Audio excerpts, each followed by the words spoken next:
The only reason I bought my old one is because the spoiler went up at 55.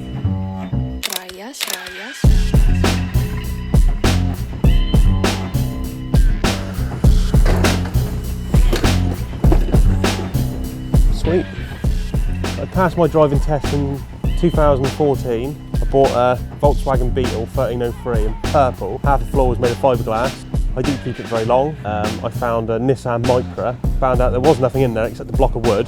No, then the timing chain snapped. The day after I fixed it, I drove it and it ended up on its roof. I had no idea what fucking happened, and that's where it started all to go a bit downhill. I blew the gearbox up twice, drank a pint and a half of oil on the way there. I bought my first Corrado. Someone decided driving the side of it, write it off for me, and I bought a Mark III Golf, and the girl that bought it drove it into a police car at about 40 miles an hour. I ended up getting enough money to go and buy another one, which is probably a massive financial disaster. I can't remember if that was before or after. The old car's now been cut in half and turned into a trailer. I bought a B3 Passat, found out it was completely rotten, come off the fucking Titanic. So it's all the ones I can remember. I've currently got 4.5, maybe 5. A car is not only a way to get yourself from A to B, get to work and socialise, it can be used as a way to express you as a person. Driving gives you a freedom of choice. You don't have to drive from A to B, you can drive A to F to Z to B. And I think that's a good way to sum up why I do it. It's most of the same reasons as a lot of other people do it. Expression and freedom. My mum used to know a mechanic that worked in the Casterbridge called Jim Avery, who was a real nice bloke when I met him, and then it ended up going a bit sour. But I ended up working for him.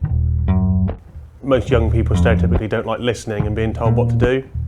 But I listened, I wanted to learn, I wanted to be able to fix my own car. And then it was the whole thing of having like a nice car over just like a winter dinger. And the chap I worked with at the time, Jack Caddy, who we fell falling out since, unfortunately, but it was sort of me and him, and it was a case of he lowered his, I lowered mine. He put wheels on his, I put wheels on mine. And that's where it started.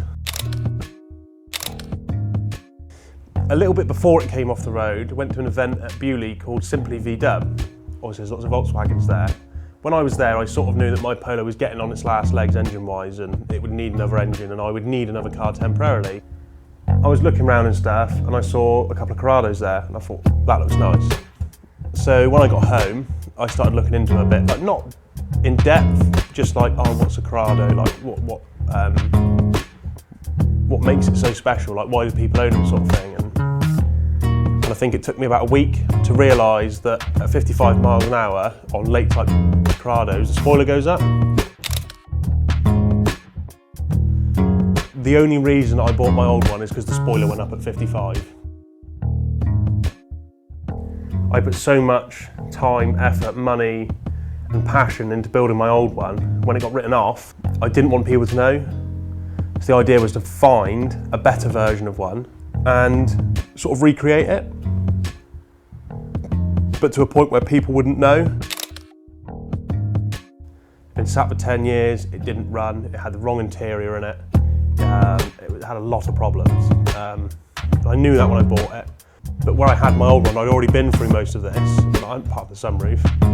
I knew how to do it, and it sat there for 2 days. 2 days before I actually started ripping it apart. The amount of work that went into it was unreal, and then it was pretty much at a point where I was happy with it. Then, unfortunately, it got vandalised. So before, every panel keyed or knifed, and repeatedly, whoever did it, repeatedly stabbed 3 tyres.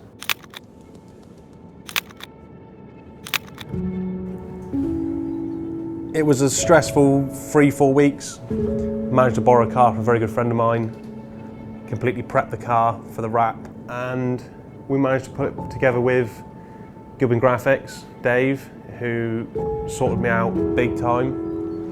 Obviously it's more of a head turner now. It's not a fast car, it is loud.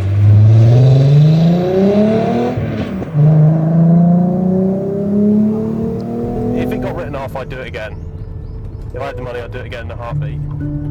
Because it's what people associate me with now. Most people say to me, oh, you're the guy with the Corrado, you're the guy with the scissor doors, you're the guy with the Red Bull car. Like, everyone knows me for having this car, they don't know me for me. So I think, not because everyone else associates me with it, but because I like being associated with it, I just have to do it again.